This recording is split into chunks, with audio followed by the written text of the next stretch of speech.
اچھا علی بھائی، روزے کے دوران میاں بیوی کا جو تعلق ہے اسے ظاہر ہے روزہ ٹوٹ جاتا ہے، کس حد تک کہاں تک گنجائش ہے اس میں؟ کہاں سے ٹوٹ جاتا ہے، کہاں سے نہیں ٹوٹتا؟ دیکھیں بخاری مسلم میں حدیث ہے کہ نبی علیہ السلام اپنی بیویوں کو گلے بھی لگا لیتے تھے روزے کی حالت میں اور بوسہ بھی لیا کرتے تھے، لیکن ساتھ ام عائشہ نے فرمایا کہ تم میں کون نبی علیہ السلام کی طرح اپنے اوپر طاقت رکھتا ہوگا کہ وہ ایک ایکسٹریم لیمٹ کو کراس نہ کرے. یہ نبی علیہ السلام کی خصوصیت تھی. بے شک. ابو داؤد میں ایک حدیث ہے کہ ایک بوڑھا شخص آیا، اس نے یہی سوال پوچھا تو نبی علیہ السلام نے اسے اجازت دے دی. تھوڑی دیر بعد ایک نوجوان شخص آیا، نبی علیہ السلام نے اسے اجازت نہیں دی. یعنی پرسن ٹو پرسن یہ ویری کرتا ہے. اگر کوئی شخص ایکسٹریم لیول کے اوپر نہیں جاتا تو فی نفسی یہ حرام معاملہ نہیں ہے. ہاں جو وہ ایکسٹریم معاملہ ہے، میں کوڈ ورڈز میں بات کر رہا ہوں، جو ازدواجی تعلق والا معاملہ ہے، وہ تو روزہ توڑ دے گا. اور اس طرح اگر کسی نے روزہ توڑا تو وہ پھر ایک غلام آزاد کرے جو آبسلیٹ ہو چکا ہے. بخاری مسلم میں ہے 60 روزے رکھے گا یا 60 مسکینوں کو کھانا کھلائے گا، وہ کفارہ. اور یہ کفارہ اسی طریقے سے روزہ توڑنے کا ہے. اگر کوئی کھا پی کے روزہ توڑتا ہے نا جان بوجھ کے بھی، اس کے اوپر یہ کفارہ نہیں ہے. حنفی بتاتے ہیں، لیکن امام بخاری نے رد کر کے نا اس حدیث کے اوپر ہیڈنگ بنائی ہے کہ اگر کوئی میاں بیوی کے تعلق سے روزہ توڑے تو اس کا کفارہ کیا ہے. اور یہ عقل بھی مانتی ہے کہ اس طریقے سے روزہ توڑنا اور ایک بندہ کھا پی کے روزہ توڑتا ہے، دونوں کا کفارہ ایک جیسا نہیں ہونا چاہیے. یہ تو بہت ایکسٹریم چیز ہے، اس کو تو اوائڈ کیا جا سکتا تھا. جو کھا پی کے توڑتا ہے وہ صدقہ اور خیرات کرے گا اور ایک روزہ اس کے بدلے میں رکھ لے گا. وہ بھی اگر اس نے جان بوجھ کے ایسا کیا، اور اگر مجبوراً کیا ہے تو پھر ایک شرعی عذر ہے تو وہ ٹھیک ہے. تو میاں بیوی باقی اپنے معاملات چلا سکتے ہیں، صرف اس ایکسٹریم کے اوپر نہیں جائیں گے. ٹھیک ہے. کیونکہ روزوں کی بات ہو رہی ہے، سحری کے ٹائم اب یہ مسئلہ بڑا عجیب ہے. کچھ لوگ کہتے ہیں جی اذان کے دوران بھی آپ کھا سکتے ہیں، کچھ جگہ پہ یعنی اذان شروع تو آپ نہیں کھا سکتے. اصل مسئلہ کیا ہے اس میں؟ دیکھیں اہل حدیث نے بھی غلو کیا ہے اور حنفی حضرات نے بھی. یہ ایک حدیث تھی ابو داؤد میں، اور اس کے اوپر امام ابو داؤد نے یہی باب باندھا ہے کہ اذان کے دوران کھانا پینا کس شخص کے لیے.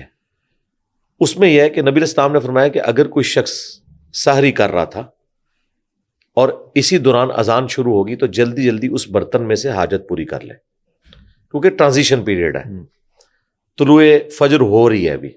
وہ بینیفٹ آف ڈاؤٹ تھوڑے منٹوں کا دے دیا گیا. اور اذان کا ذکر اس لیے ہوا کہ اس زمانے میں الارم نہیں ہوتے تھے، گھڑیاں نہیں ہوتی تھی، اذان اناؤنسمنٹ ہوتی تھی ختم سحری کی. بالکل. اچھا، لیکن کس کو کہا؟ جو پہلے سے کر رہا تھا وہ حاجت پوری کر لے. یہ نہیں ہے کہ اذانوں کے وقت وہ اٹھ کے کھانا پینا شروع کرے اور آخری اذانیں جو آدھے گھنٹے تک ہو رہی ہیں وہ کھاتا پیتا رہے. بالکل یہ بات نہیں. ٹھیک ہے. اسی طریقے سے ایک شخص جو ہے وہ پہلے سحری کر چکا ہے، اب اذانیں شروع ہوئی ہیں اور پانی پی رہا ہے، اس کا بھی روزہ نہیں ہوگا اس کے لیے. ٹھیک ہے. اب کوئی کہے کہ اس کی اصل کیا ہے؟ اس کی اصل وہ حدیث ہے بخاری مسلم کی کہ جس نے طلوع آفتاب سے پہلے فجر کی ایک رکعت پا لی اس کی فجر کی نماز ہو گئی، اگرچہ دوسری ایک رکعت اس کی وہ ٹکیاں نکلتے وقت ہو رہی ہے اور مکروہ ٹائم ہے، لیکن اسے یہ ایج حاصل کر سٹارٹ کر چکا تھا. ٹھیک ہے. اور بخاری مسلم کی اسی حدیث میں آتا ہے جس نے غروب آفتاب سے پہلے عصر کی ایک رکعت پا لی، اگرچہ 3 رکعتیں اس کی مغرب کے وقت میں ہو رہی ہیں یا ٹرانزیشن پیریڈ میں، اسے نماز کا ثواب مل جائے گا، اس کی نماز ہو جائے گی. یہاں پہ بھی اگر اس نے پہلے سحری شروع کی اور بیچ میں وقت داخل ہو گیا تو وہ جلدی سے پورا کر لے. اور اگر وہ لیٹ اٹھا ہے اور ختم سحری ہو چکی بھی ہے، اب وہ یہ کام نہیں کر سکتا. اذانیں تو 20 منٹ تک ہوتی رہتی ہیں. آج کل اذانیں ختم سحری کی اناؤنسمنٹ کے لیے نہیں ہوتی ہیں، فجر کے لیے ہوتی ہیں. جی جی. لہٰذا اذان ہو یا نہ ہو، اگر گھڑی بتا رہی ہے اور سٹینڈرڈ ٹائم ہے، کئی تو مساجد کی گھڑیاں بھی سٹینڈرڈ ٹائم نہیں، آپ کیسے ریلائی کر سکتے ہیں؟ ایپلیکیشن آپ کو بتا رہی ہے کہ آج ختم سحری جہلم میں 4:40 ہے. بھائی کوئی اذان ہو یا نہ ہو، میں نے 4:40 سے پہلے ختم سحری کر دینی. بالکل. 1 سیکنڈ بھی اوپر کیا ہماری پکڑ زیادہ ہے، کیونکہ ہمارے پاس اب لیٹ لانگ کی کیلکولیشن کے بعد ہر چیز موجود ہے، یہ سب کچھ موجود ہے. ہمارے لیے کوئی ٹالرنس موجود نہیں ہے. ہاں ایک ایج حاصل ہے کہ کوئی شخص 4:40 تھا، اس نے 35 پہ سحری شروع کی، 1-2 منٹ اوپر ہو جاتا ہے، اسی کی کنٹینیوشن میں تو جواز نکل سکتا. میں تو یہ نہیں کرتا. میں نے جب سے ہوش سنبھالا ہے میری زندگی میں کوئی ایک روزہ بھی ایسا نہیں جو میں نے کبھی 5 منٹ پہلے بند نہ کر دیا ہو، اور میں کھولتا بھی احتیاط رکھ کے. اور اس میں جو یہ پبلک میں مشہور ہے نا کہ وہ ستارے نکلے ہیں تو روزہ مکروہ ہو جاتا ہے، وہ کثرت سے جب نکلے یہ عام 5-7 منٹ اوپر کرنے سے کوئی ستارے نہیں نکلتے، نہ کوئی اندھیرا چھا جاتا ہے، اس سے کوئی روزہ مکروہ نہیں ہوتا۔ صحابہ کرام میں مسلم شریف میں 2 گروہ تھے، ابو موسیٰ اشعری ان کے ساتھی مغرب کی نماز بھی لیٹ پڑھتے تھے اور روزہ بھی لیٹ کھولتے تھے، اور ابن مسعود ان کے ساتھی مغرب کی نماز بھی جلدی پڑھتے تھے اور روزہ بھی وقت کے اوپر کھولتے تھے۔ وقت کے اوپر آج ٹائم ٹیبل اویلیبل ہے، گورا نہ سنی ہے نہ شیعہ، اگر گورا بتا رہا ہے کہ ہورائزن کے اوپر سورج غائب ہو چکا ہے، آپ کو روزہ افطار کر لینا چاہیے۔ اندھیرے کو انشور کرنا کوئی ضروری نہیں، اندھیرا انشور کرتے ہوئے تو پونا گھنٹہ لگ جائے گا۔ یہ جو عموماً شیعہ میں مشہور ہے نا کہ اندھیرے کو انشور کریں، وہ 5-7 منٹ بعد 10 منٹ بعد کھول لیتے ہیں، اس وقت بھی روشنی تو ہوتی ہے۔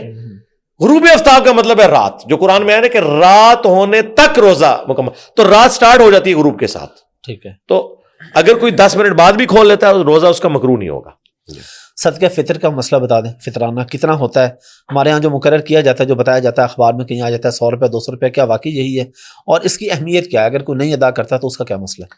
صدقہ فطر جو ہے یہ واجب ہے جی، بخاری مسلم میں حدیث ہے، نبی الاسلام نے گھر کے ہر فرد کی طرف سے، خواہ وہ بچہ ہو، غلام ہو، بوڑھا ہو، جوان ہو، روزے رکھنے والا ہے نہیں رکھنے والا، بیماری کچھ بھی ہے، اس دن بھی اگر کوئی بچہ پیدا ہوا ہے تو اس کے لیے صدقہ فطر مقرر کیا ہے، ٹھیک ہے۔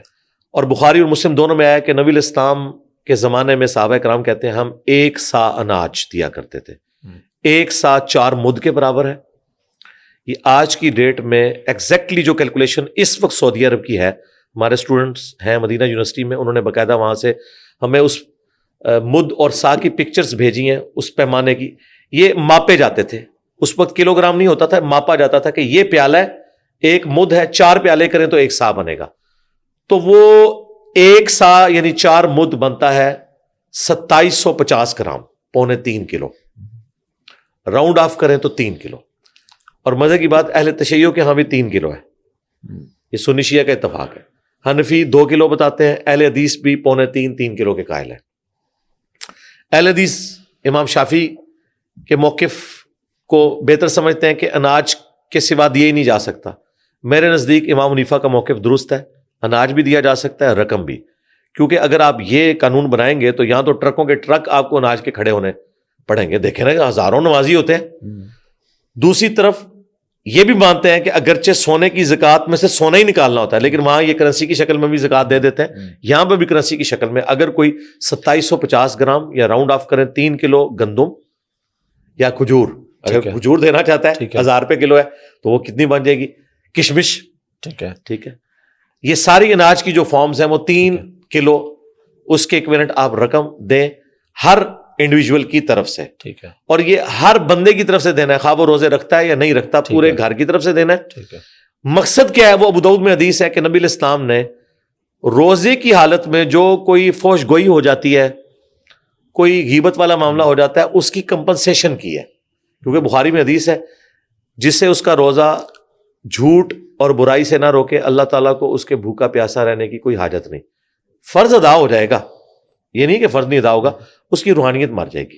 اس روحانیت کو زندہ کرنے کے لیے یا اسے وینٹیلیٹر پہ ڈالنے کے لیے یا اسے آکسیجن دینے کے لیے صدقہ فطر، ابو داؤد میں آیا کہ اس سے وہ غلطیاں معاف ہو جائیں گی اور مساکین کا بھلا ہو جائے گا، نبی الاسلام نے فرمایا۔